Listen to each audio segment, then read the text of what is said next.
안녕하세요. 5주차 2차 시의 강의입니다. 지난 시간에 이어서 축전기가 가지는 물리적 성질들에 대해서 계속해서 살펴보도록 하겠습니다. 지금까지 우리는 축전기가 가질 수 있는 성질 중에서 전기 용량 부분에 대해서 중점적으로 살펴보았습니다. 이번에 우리가 다룰 내용은 전기적 에너지를 저장하는 장치인 축전기가 얼마만큼의 에너지를 가지고 있을 것인가, 전하를 가지고 있는데 전하량이 얼마인지에 초점을 맞추는 것이 아니라 그래서 가지고 있는, 지니고 있는 에너지가 얼마나 되느냐, 이것을 중점적으로 이야기해 보려고 합니다. 저장된 에너지를 계산하기 위해서 전기적 위치 에너지 U에 관련된 식을 살펴보겠습니다. 보통 U를 직접 계산하기보다는 U는 QV라는 관계식이 있기 때문에 우리가 이 식을 활용해서 위치 에너지 계산할 때가 많은데요. 특별히 축전기 같은 경우에는 이 U는 QV를 조금 변형해서 사용해 주어야 합니다. 예를 들어서 Q와 V가 서로 관련이 없는, 즉 V가 Q의 함수라던가 뭐 같은 의미겠지만 서로 이렇게 종속적인 관계를 가지지 않는 경우라면 독립적으로 주어져 있기 때문에 그냥 Q와 V를 곱해 주면 되는데요.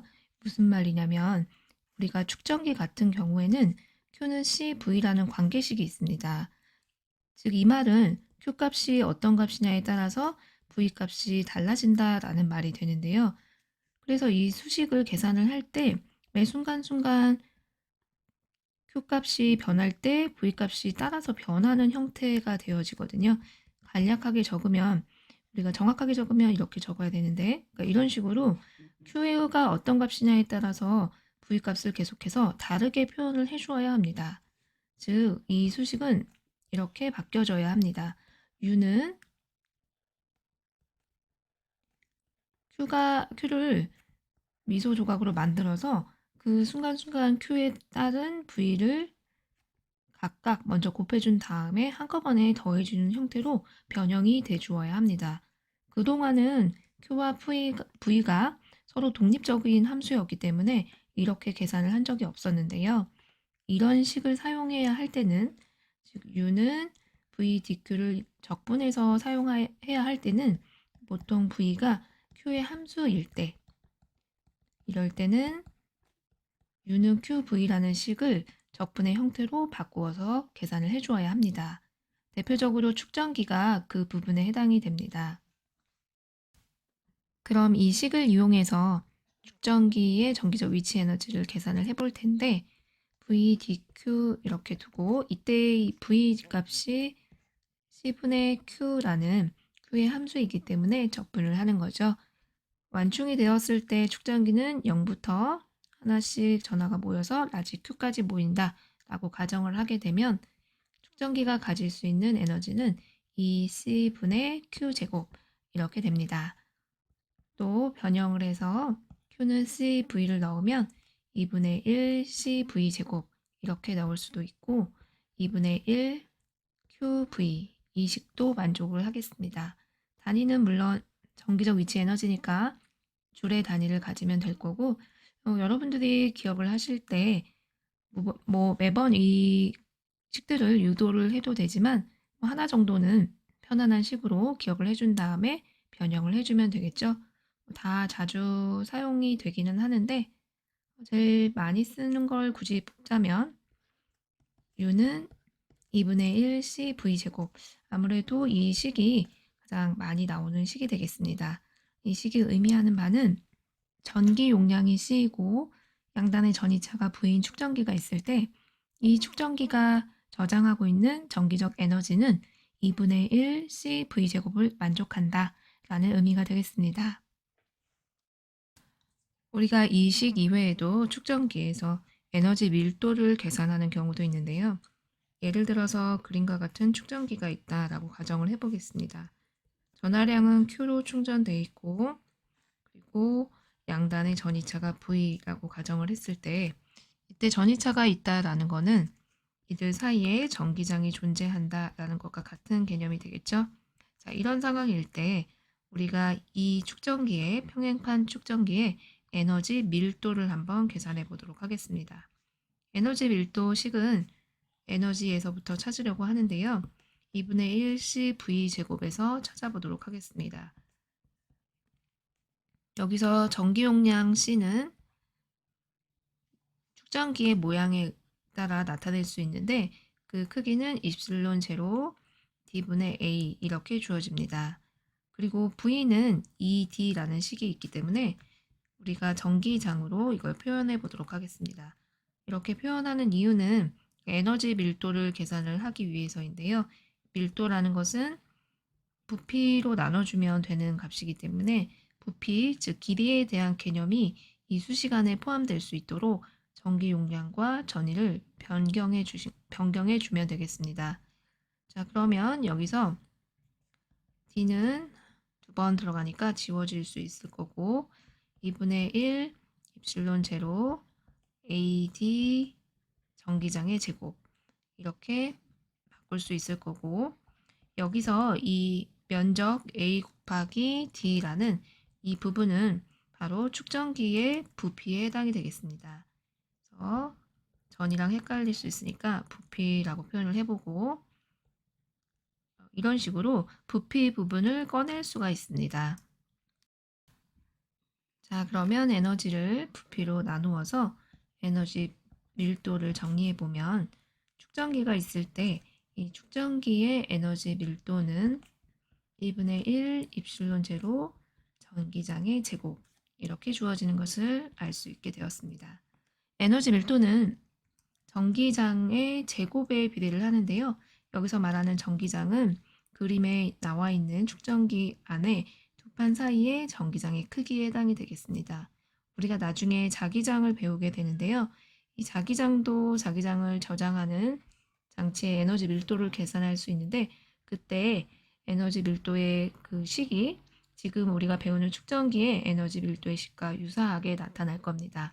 그래서 우리가 에너지를 배울 때 U는 2분의 1 CV 제곱이라는 이 식과 그다음에 에너지 밀도 이 두 가지를 같이 기억을 해두면 전자기학을 공부할 때 도움이 될 수 있습니다.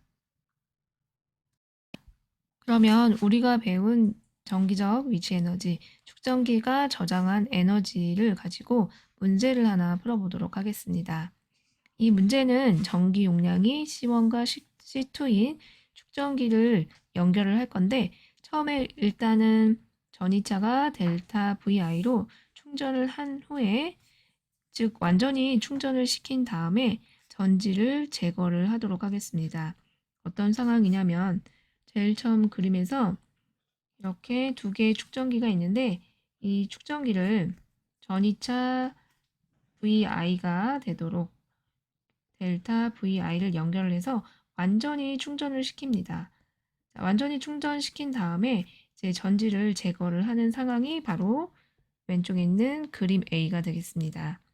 자, 그런데 이때 완전히 충전시키고 전지를 제거할 때 그림 A처럼 반대 극성을 갖는 판끼리 연결하려고 합니다.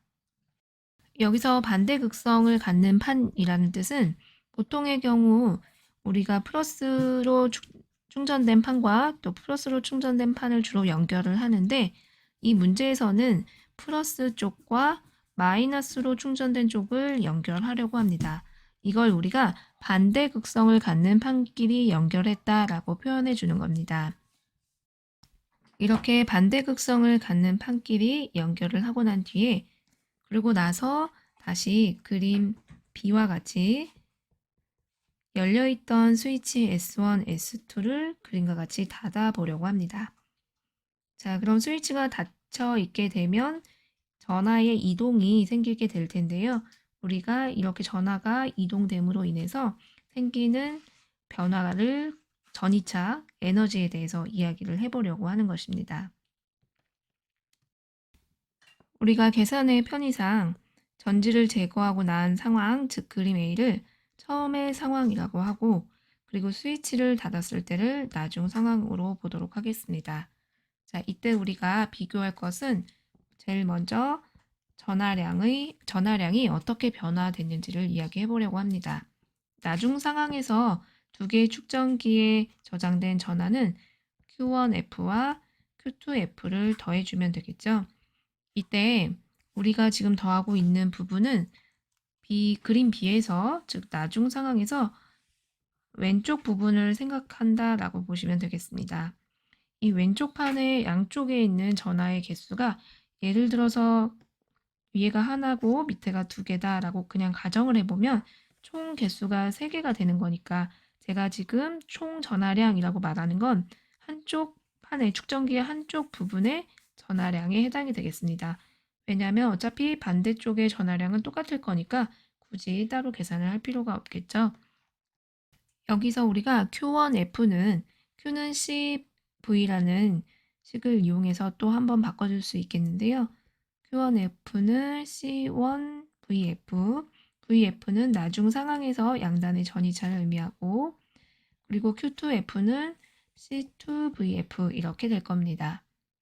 자, 그런데 우리가 전하량이라는 것은 처음 전하량과 지금 나중 전하량이 있을 텐데, 처음에 그림 A에서 있었던 처음의 전하량에서 나중에 전하량은 사실은 똑같아야 되겠죠. 전하가 어디로 지금 다른 곳으로 흘러갈 부분이 존재하지 않습니다. 따라서 축전기 판 사이의 전하가 이동하지 않고 또 스위치만 S1이 닫혀 있을 뿐 바깥쪽으로 전지를 제거했기 때문에 바깥쪽으로 전하의 이동도 있을 수 없기 때문에 전하량 보존 법칙에 의해서 처음의 상황에서의 전하량과 나중의 상황에서의 전하량은 똑같아야 합니다. 그렇다면 처음의 상황에서의 전하량이 얼마인지 계산할 수 있다면 우리가 VF 값을 계산하는데 조금 더 유리해지겠죠. 자, 처음에 전하량을 그럼 계산을 해보도록 하겠습니다. 마찬가지로 왼쪽 극판, 양쪽 축전기에 대해서 왼쪽 극판의 전하량을 생각해 볼 텐데요. QI는 첫 번째 축전기의 전하량, 그리고 두 번째 축전기의 전하량을 더하려고 합니다. 네, 첫 번째 축전기의 전하량은 C1VI 이렇게 될 거고 두 번째 축전기는 C2VI 이렇게 되겠죠. 전하량은 각각 그대로 CV를 이용해서 식을 적어주면 되는데 이때 그림 A의 상황은 처음의 상황은 반대 극성을 갖는 판끼리 연결된 상황입니다.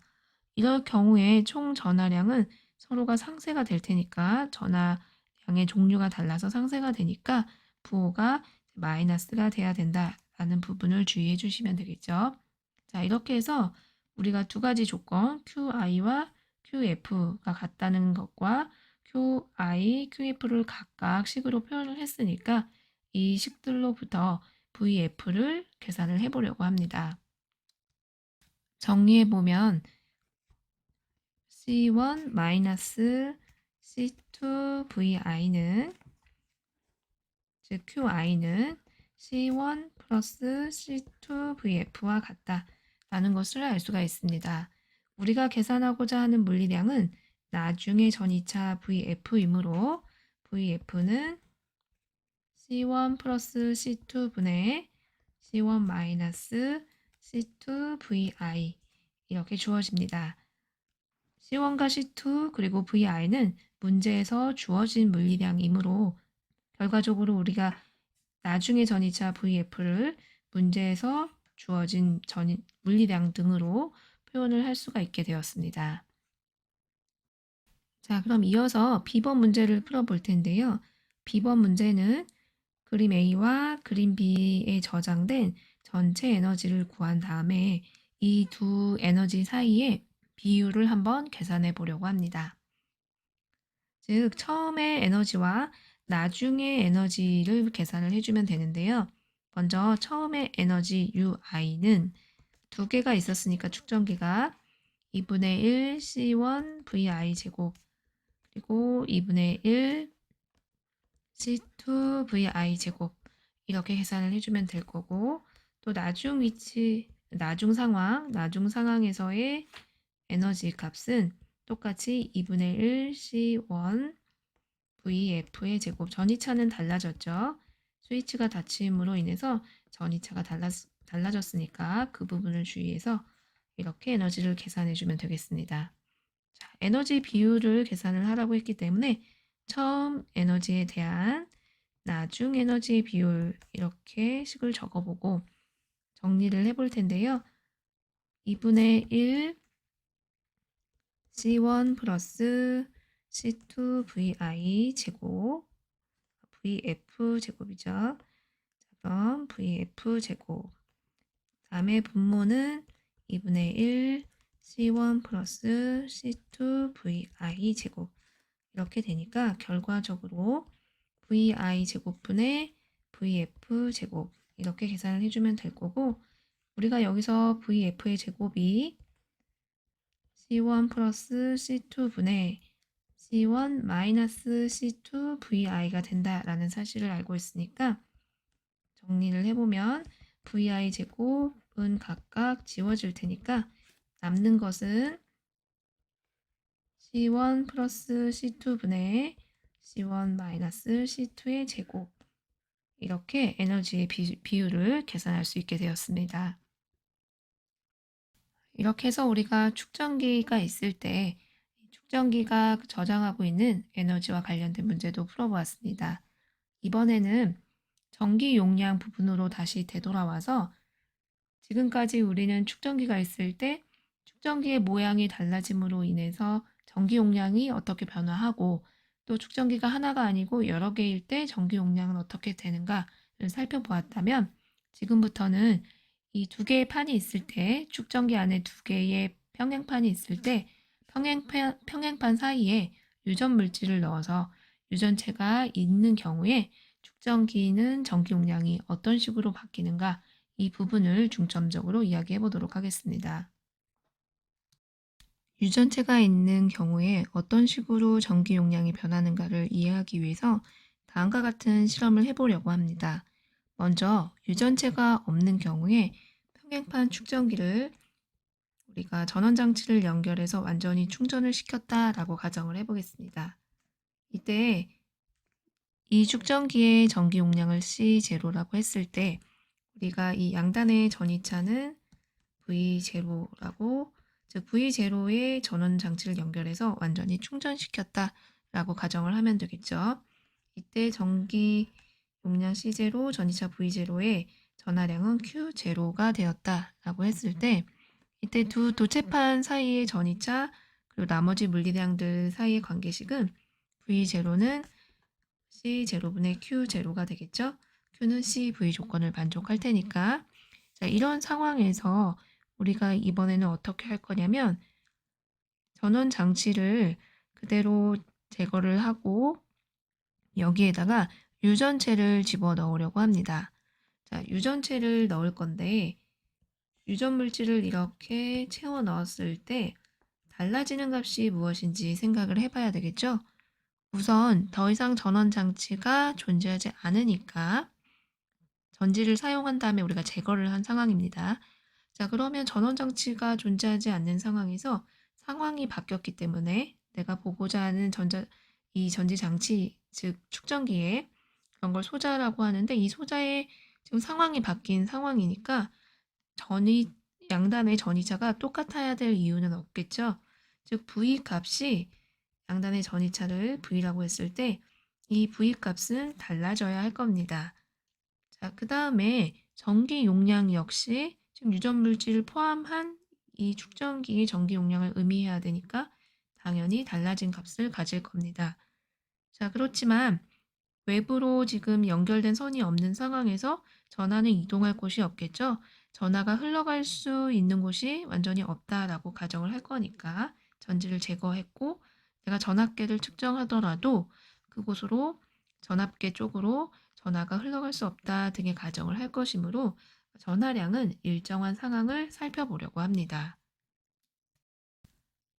이때 전압계를 이용해서 전위를 측정하면 우리는 전이차가 원래 아무런 유전물질이 채워지지 않는 경우에 비해서 더 작아지는 것으로 측정이 됩니다.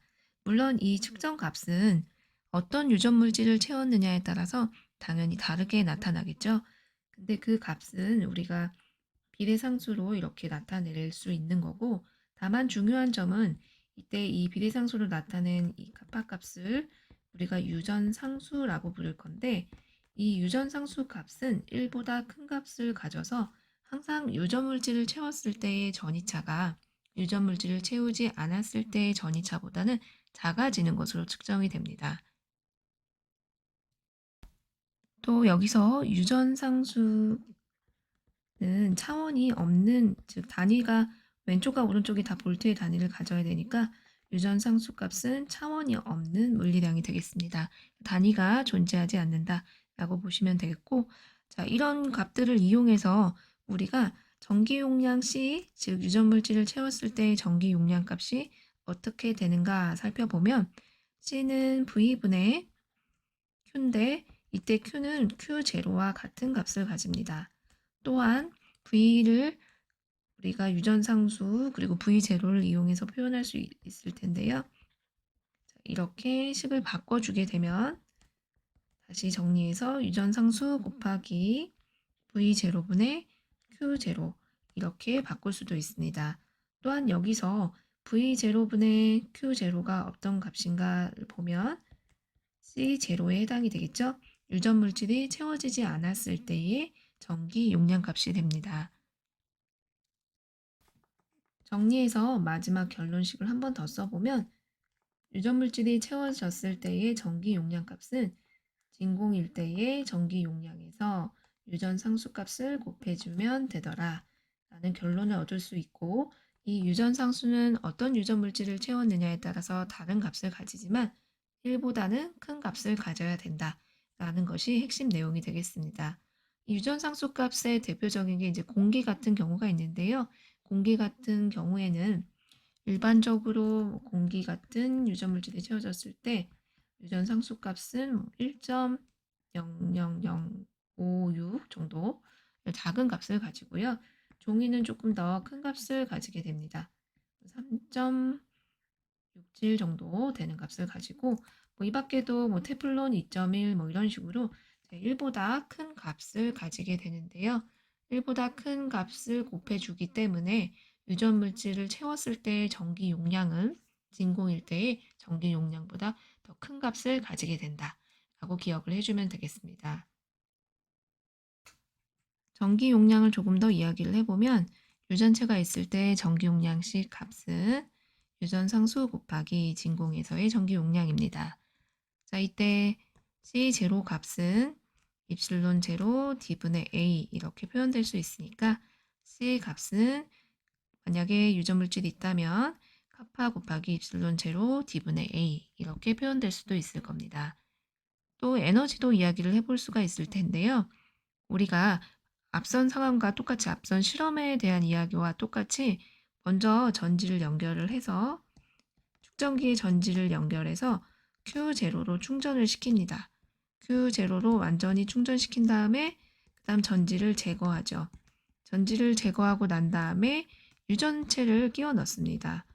유전체를 넣고 나면 우리가 이때 이 유전체를 넣은 축전기가 가지는 에너지 U 값은 어떻게 되겠는가를 이야기해 보려고 합니다.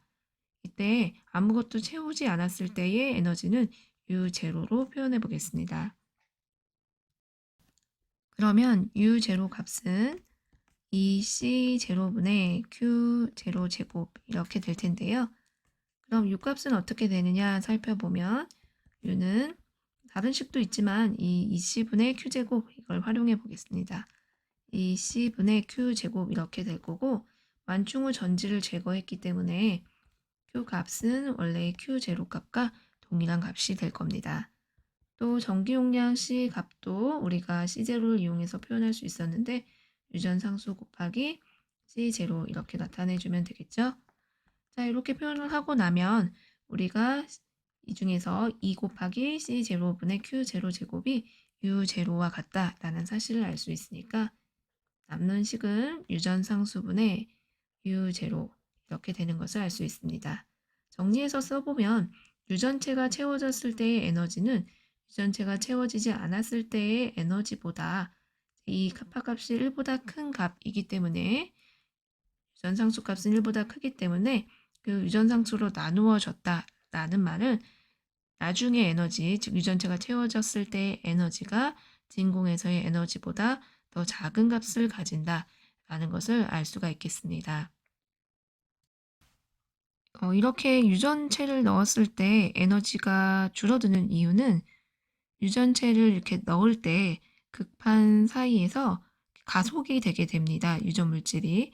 그러니까 가속이 된다라는 말은 그만큼 에너지를 빼앗기는 상황이 되겠죠. 축전기 입장에서는. 가속으로 인하여 빼앗긴 에너지가 있기 때문에 축전기에 유전 물질이 채워졌을 때 진공에서인 경우보다 이제 에너지가 더 작은 값을 갖게 된다. 이 정도로만 이해를 해주시면 될 것 같습니다. 이번에는 유전체가 있는 축전기에서 유전체 내부, 즉 축전기 안을 조금 더 미시적인 관점에서, 즉 전하의 관점에서 조금만 더 살펴보도록 하겠습니다. 예를 들어서 축전기가 이렇게 있을 때, 이 축전기가 진공 상태에 있을 때보다 안에 유전 물질이 채워지게 되면 양단의 전이차가 작아진다라고 이야기를 했는데요. 전이차가 줄어든다라는 말은 이 두 개의 평행판 사이에 전기장이 줄어든다라는 말과 같을 겁니다.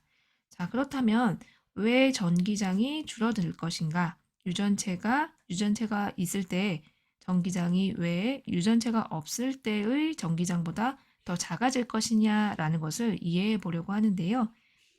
유전체 내부에 있는 전하의 관점에서 살펴보도록 하겠습니다. 일반적으로 유전체 내부에는 극성 분자들이 존재하는데요. 극을 띠고 있는 분자들이 서로 이렇게 짝을 이루고 있습니다.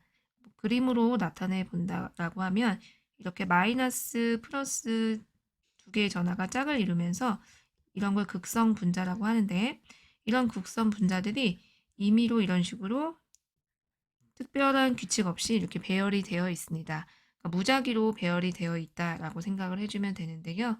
이때 축전기 양쪽 판이 플러스와 마이너스로 전하가 모이게 되면은 이때 외부에서 이렇게 진공일대의 전기장이 형성이 됩니다. 그러면 유전체가 들어있을 때 이 내부에 있는 극성 분자들은 이 전기장의 영향을 받게 되겠죠. 진공일대부터 있었던 이 전기장의 영향을 받을 겁니다. 자, 그러면 유전체 내부의 극성 분자들은 어떤 배열을 하려고 할까요? 당연히 플러스 쪽으로는 마이너스들이 배열을 하려고 할 거고, 또 마찬가지로 플러스가 있는 쪽에는 마이너스가 있는 쪽에는 플러스가 이렇게 배열을 하려고 하겠죠. 이런 식으로 검정색으로 무작위로 배열되어 있던 유전체 내부의 극성 분자들은 규칙성을 띠게 될 겁니다. 이렇게 규칙적으로 마이너스 플러스들이 배열을 이루게 되면은 어떤 현상이 또 나타나게 되느냐면 내부의 마이너스와 플러스들이 균일하게 배열이 되어 있으니까 그 말인 즉슨 내부에 다시 한번 이렇게 진공일대 전기장과 반대 방향의 전기장이 형성된다라고 이해를 해볼 수 있을 겁니다. 그럼 유전체가 있을 때의 전기장의 크기는 얼마가 되느냐면 진공일대의 전기장의 크기에서 이와 반대 방향으로 형성된 유도된 전기장을 빼준 값.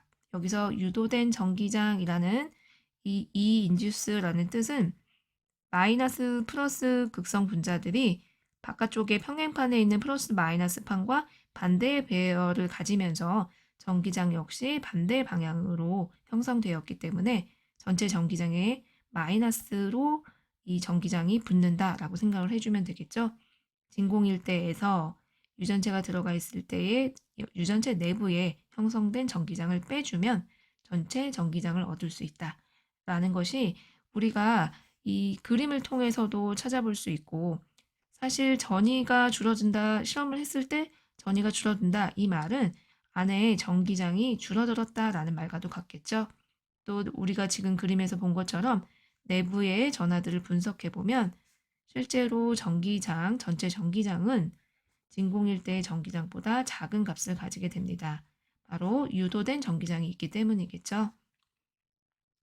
또한 여기서 우리가 전하 밀도로 이 식을 바꿔서 표현해 볼 수도 있는데요.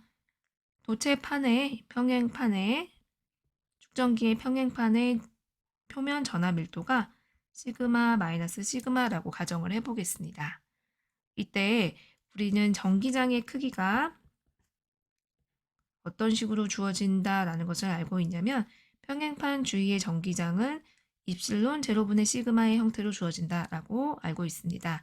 이건 가우스 법칙 할 때부터 계속해서 반복적으로 나왔던 이야기니까 자, 여기서는 그냥 바로 가져다 쓸 건데요. 입실론 제로분의 시그마가 바로 전기장인데 이때 이 입실론 제로분의 시그마는 진공일 때, 즉 이 제로에 해당이 됩니다. 아무것도 없을 때 표면 전하 밀도가 시그마인 판 주위에 전기장의 크기는 입실론 제로분의 시그마였기 때문에 이 제로 대신에 입실론 제로분의 시그마를 써준 거고, 그렇다면 유도된 전기장은 어떤 식으로 표현을 하는 것이 좋을까요? 유도된 전기장에도 마치 이쪽에 마이너스 시그마의 유도된 전하 밀도가 있고 반대쪽에 플러스 시그마 유도된 전하 밀도가 있다라고 가정을 하면 우리가 유도된 전기장의 방향을 설명할 수 있겠죠. 자, 이런 개념으로 동일하게 입실론 제로분의 시그마 유도된 전하 밀도 이렇게 써볼 수가 있을 겁니다. 자, 그 다음에 이 값은 얼마와 같아야 하느냐면 바로 전체 전기장과 같아야 하죠. 전체 전기장은 전하 밀도는 시그마 그대로이고 그 다음에 입실론 제로분의 시그마가 아니라 유전상수 카파가 붙은 값이어야 되겠죠. 왜 그러냐면 V는 유전상수분의 진공일대 전이차라는 식이 있었습니다. V는 ED라는 일반적인 우리는 어차피 평행판을 다루고 있으니까 간단하게 생각해보면 V는 E와 B의 관계를 가질 거기 때문에 E도 이렇게 유전상수분의 E0라는 식을 그대로 사용해 볼 수 있습니다. 따라서 E 대신에 카파분의 E0를 썼는데 이때 이 E0 값은 입실론 제로분의 시그마를 넣어주어서 마지막 항을 결정했습니다. 자, 이렇게 다 정리를 하고 나면 어떤 식을 우리에게 알려주냐면 바로 전하 밀도 사이의 관계식입니다. 유도된 전하 밀도가 얼마나 되느냐라는 것은 축전기의 전하 밀도에 의해서 결정이 되는데 이때 앞에 붙을 값은 유전상수분의 유전상수에서 1 뺀 값. 위에 있는 식을 그냥 바로 정리해 보면 되죠. 이런 식을 얻을 수가 있습니다. 자, 또한 여기서 우리는 이 유도된 전하 밀도 값이 일반적으로 축전기에 원래 가지고 있었던 전하 밀도보다 작아야 된다라는 것도 찾아볼 수 있는데요. 예를 들어 유전상수 값이 2다라고 가정하면 유도된 전하 밀도는 2분의 2-1 곱하기 시그마가 되니까 2분의 1 시그마가 되겠죠. 즉 유도된 전하 밀도는 언제나 축전기판에 있던 전하 밀도보다 작은 값을 가져야 합니다. 또 정확한 수식은 유전상수로부터 이렇게 표현될 수 있다라는 전하 밀도 사이의 관계식도 알게 되었습니다. 물론 더 중요한 것은 유전체 내부의 극성 분자가 일정한 방향으로 규칙성을 가지면서 배열을 하게 되고 그 배열로 인해서 전기장의 크기가 줄어들기 때문에 진공일 때보다 줄어들기 때문에 다음과 같은 전하 밀도 사이의 관계식도 얻을 수 있었다라고 생각을 해주면 되겠죠. 자, 그럼 이번에는 이 유전체 내부에 있는 극성 분자들이 어떤 힘 때문에 이러한 배열을 가지게 되는가 이 부분을 살펴보도록 하겠습니다. 유전체 내부의 분자들은 다음과 같은 전기장 속에 들어가게 됩니다. 왼쪽에 플러스의 평행판, 마이너스의 평행판이 있기 때문에 이런 전기장 속에 포함되는 상황이 될 텐데요. 이때 분자 하나를 제가 크게 그려보도록 하겠습니다. 마이너스와 이렇게 플러스로 연결된 분자인데요. 자, 이 분자는 어떤 힘을 받게 되느냐? 각각 플러스 Q, 마이너스 Q의 전하량을 갖는다라는 쌍극자 하나를 제가 크게 그려본 것입니다. 자, 사실 받는 힘은 딱 정해져 있죠. 전기장이 정해져 있기 때문에 플러스 Q 같은 경우에는 전기장의 방향으로 전기력을 받을 거고 마이너스 Q 같은 경우에는 마이너스 전하이니까 반대 방향으로 전기력을 받는다. 이렇게 표현을 해주면 되겠죠? 자, 그러면 이 받는 힘을 가지고 이 극성 분자가 어떻게 해서 전기장의 방향 쪽으로 회전을 하게 되느냐, 이 부분을 이야기해 보고자 하는데요. 지금 처음에는 마이너스 플러스가 이런 배열을 이루고 있다가 전기장 때문에 결과적으로 다음과 같이 마이너스는 플러스 쪽으로, 플러스는 마이너스 쪽으로 이렇게 배열을 하게 되겠죠. 마지막으로 최종적으로 이런 배열을 이룰 겁니다. 자, 이 말은 각각 이런 식으로 전하들이 회전을 했다라고 이야기해 볼 수 있습니다. 즉, 우리가 계산하고 싶은 것은 쌍극자 입장에서, 즉 마이너스 플러스 짝을 이루고 있는 이 쌍극자가 어떻게 회전을 하였는가, 어떤 힘으로 회전을 하였는가라는 토크를 한번 계산해 보려고 합니다. 회전력을 계산해 볼 건데, 우선 토크에 대한 정의부터 써야 우리가 계산이 가능하겠죠. 토크는 R 크로스 F 이렇게 주어집니다.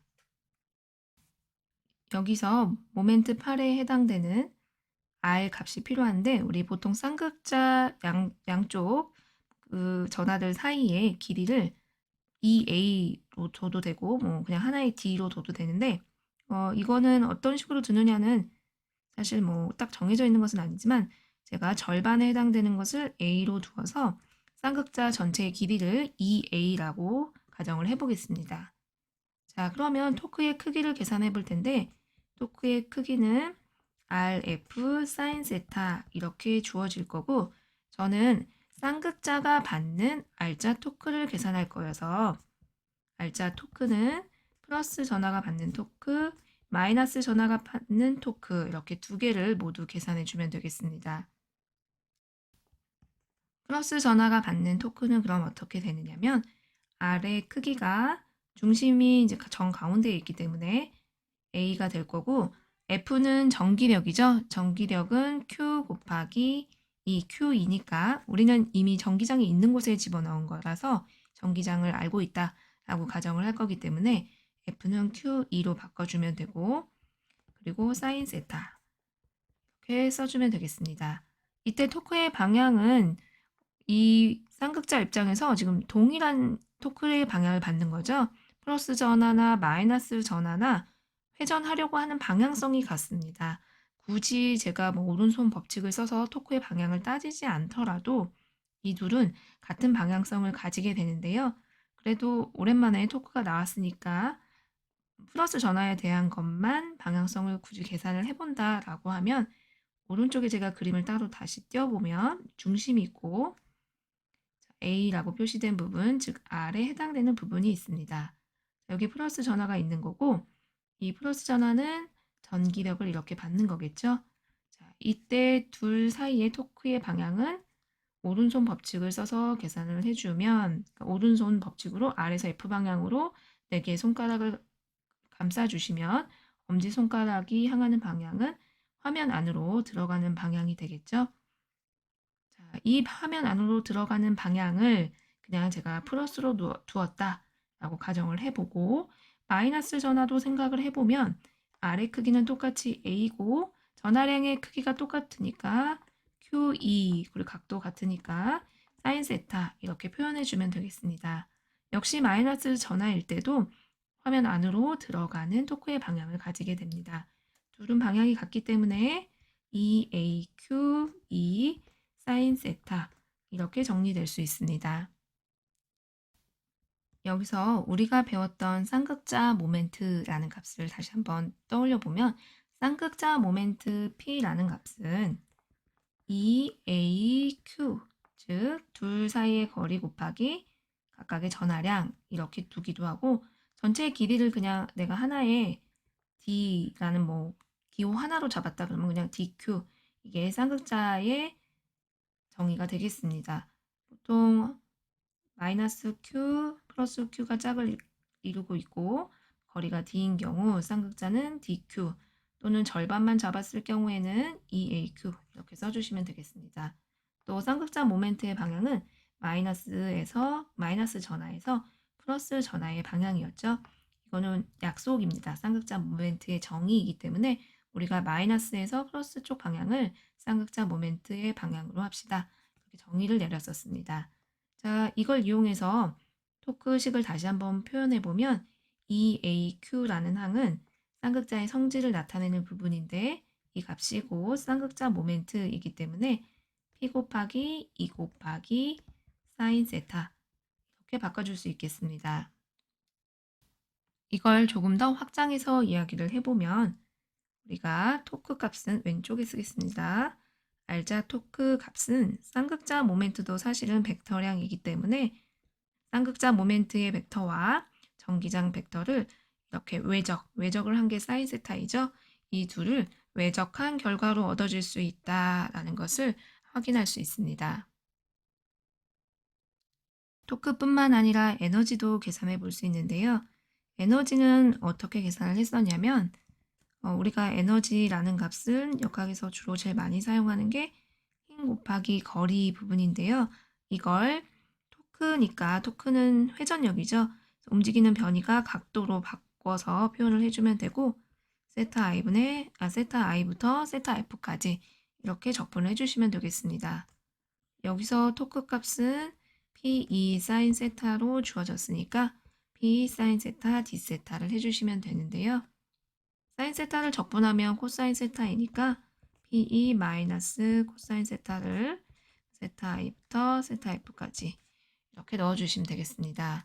정리해보면 에너지 값은 마이너스 P2 코사인 세타 f 플러스 P2 코사인 세타 i 이렇게 써줄 수 있겠습니다. 또한 이 값은 델타 U라는 에너지 차이 값은 나중에 에너지에서 처음에 에너지를 빼준 것을 의미하니까 우리가 에너지의 형태를 찾아볼 수 있겠죠. UF에서 UI를 뺀 값이 다음과 같은 수식이라면 아마도 토크에서 지금 쌍극자가 가지는 에너지는 토크에서부터 얻어졌는데 에너지의 형태는 마이너스 P2 코사인 세타의 형태가 되겠다라는 것을 짐작할 수 있을 거고 조금만 더 우리가 정리를 해서 써본다면 U 그리고 전기장에 의한 에너지죠. 이 에너지 값은 쌍극자 모멘트도 벡터, 전기장도 벡터인데 이 둘을 내적한 값으로 결정한다. 단 부호는 앞에 마이너스가 붙어줘야 되겠죠. 이런 식으로 에너지를 결정할 수 있다라는 결론을 얻을 수 있습니다. 이렇게 해서 우리는 축전기 내부에 유전체가 있을 때 어떻게 해서 전기장의 크기가 더 작아지는지 또 쌍극자가 받는 토크라든가 쌍극자가 가지는 전기적 위치 에너지 등을 계산해 보았습니다. 이어서 유전체가 들어있는 축전기에 대한 문제를 하나 풀어보도록 하겠습니다. 어떤 문제를 풀어볼 거냐면 다음과 같은 축전기를 생각해 보려고 합니다. 넓이가 A이고 거리는 D만큼 떨어져 있는 축전기 판인데요. 네, 축전기 내부에 우리가 도체를 하나 집어 넣으려고 합니다. 도체를 넣을 건데 이 도체는 두께가 존재하는데 도체의 두께는 A라고 가정을 해보고 이때 이 도체를 넣었을 때 처음에는 대전되어 있지 않은 상태의 금속판을 넣었다라고 생각을 해주시면 됩니다.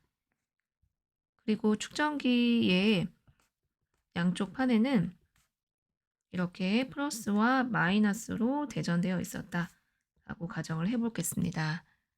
자, 이러한 평행판 축전기에 처음엔 대전되어 있지 않은 금속판을 넣으면 어떤 일이 가장 먼저 일어날까요?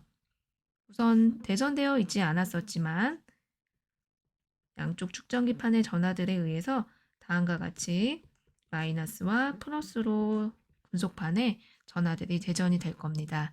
유도가 되는 전하들인데요. 이 유도된 전하에 의해서 이 축전기는 어떠한 형태로 바뀌어서 이야기를 해볼 수 있을 건지 이 부분을 중점적으로 얘기를 해볼 건데요.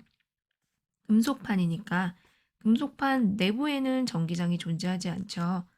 물론 이 금속판 내부에 전하는 평형 상태가 아니라면 전하들끼리 평형 상태를 이루지 않는다면 전하는 돌아다닐 수 있겠지만 평형 상태를 이루고 났을 때 내부의 전기장은 0이 됩니다. 자, 그럼 전하는 이동할 수 있지만 내부의 전기장이 0인 상태니까 이 축전기를 어떻게 다시 그려볼 수 있을 거냐면 플러스로 대전된 판 하나, 그 다음에 유도된 판 때문에 마이너스로 대전된 판 하나. 자, 그 다음에 여기 금속 내부, 마치 금속 내부를 도선으로 비유를 할 수 있을 겁니다. 어차피 전기장이 없기 때문에 이렇게 그려줘도 상관없겠죠. 자, 그 다음에 위쪽은 플러스로 다시 대전되고 마이너스는 원래 있었던 축전기판. 이렇게 생각을 해볼 수 있겠습니다. 축전기판이 원래 하나였는데 마치 두 개의 축전기가 있는 것처럼 이렇게 나누어서 이야기를 해도 무방하겠습니다. 이럴 때 우리의 질문은 뭐냐면 이 소자의 전기 용량을 구하는 것이 목적이었습니다.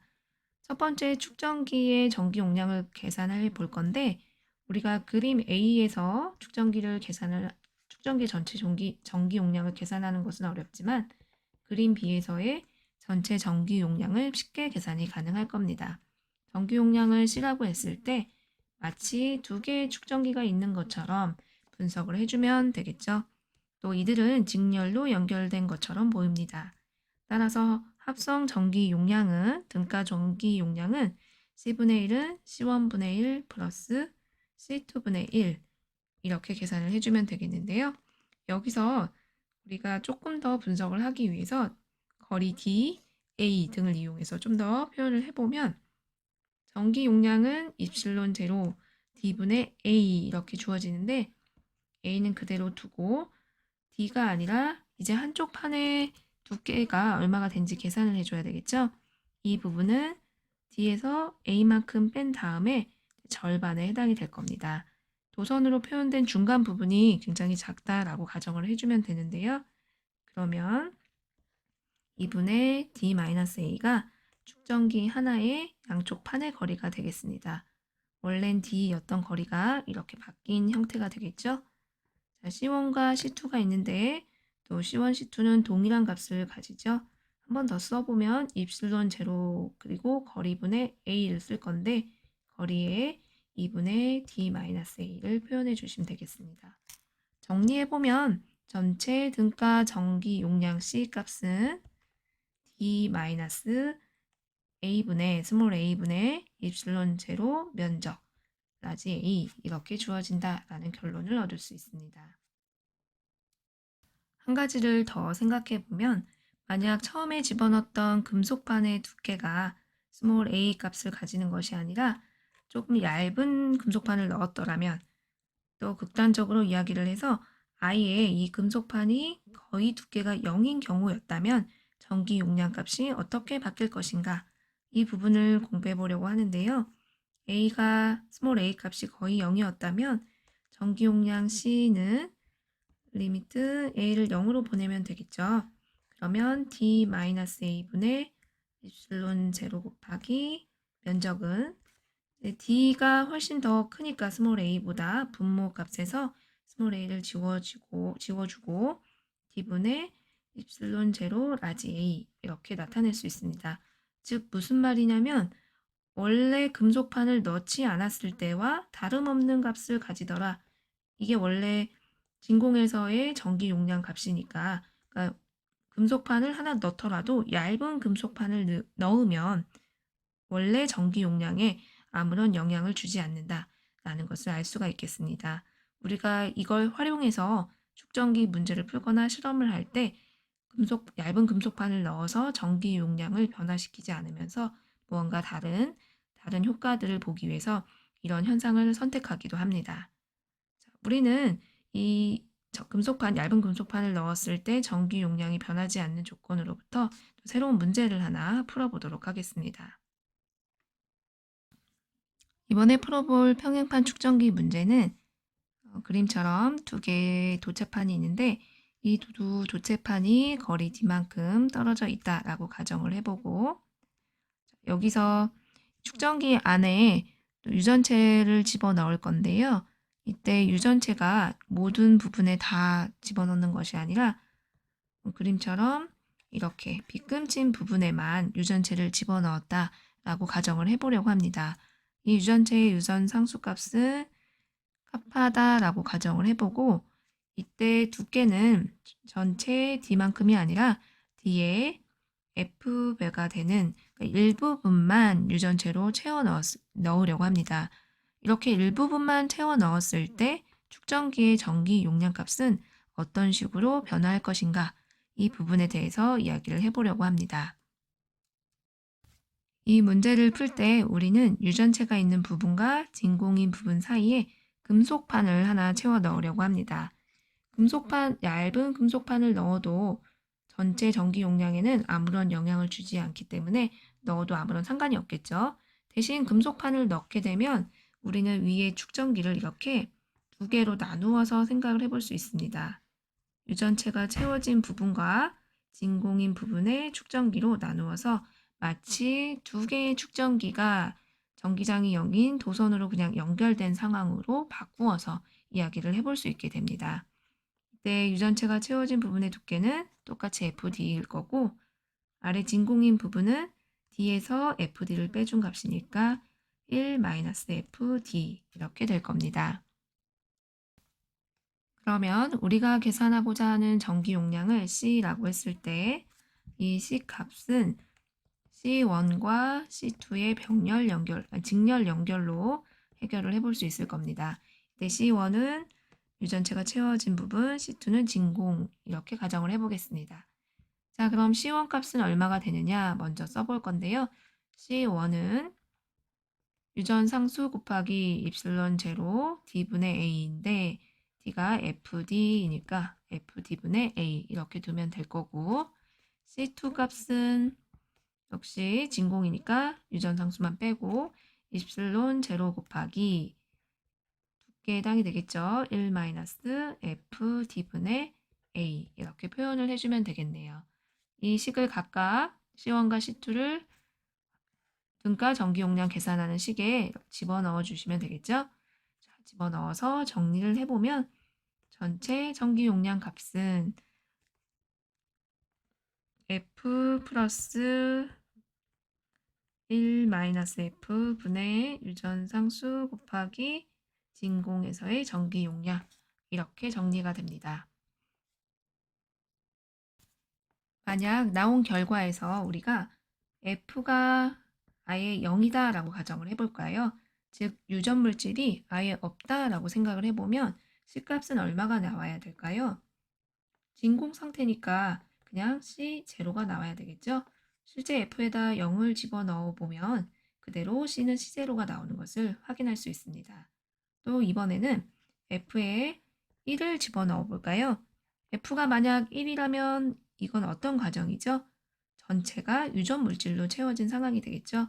이때 합성 전기 용량 C값은 얼마를 가져야 될까요? C값은 유전상수 곱하기 C0 이런 값을 가져야 되겠죠? F에다 1을 대입을 해보면 우리가 원하는 kappa 곱하기 C0가 나온다라는 것을 확인할 수 있습니다. 이렇게 해서 우리가 유전 물질이 채워진 그리고 일부만 채워진 경우 또 금속판이 들어갔을 경우에 대해서 합성 전기 용량을 계산하는 방법을 공부했습니다. 축전기와 관련된 내용은 여기까지 해서 마무리를 하도록 하겠습니다. 축전기와 관련된 이야기를 모두 끝냈는데요. 다음 시간에는 전류 저항 그리고 회로도와 관련된 이야기를 계속해서 이어나가도록 하겠습니다. 5주차 강의는 여기서 마치겠습니다. 수고하셨습니다.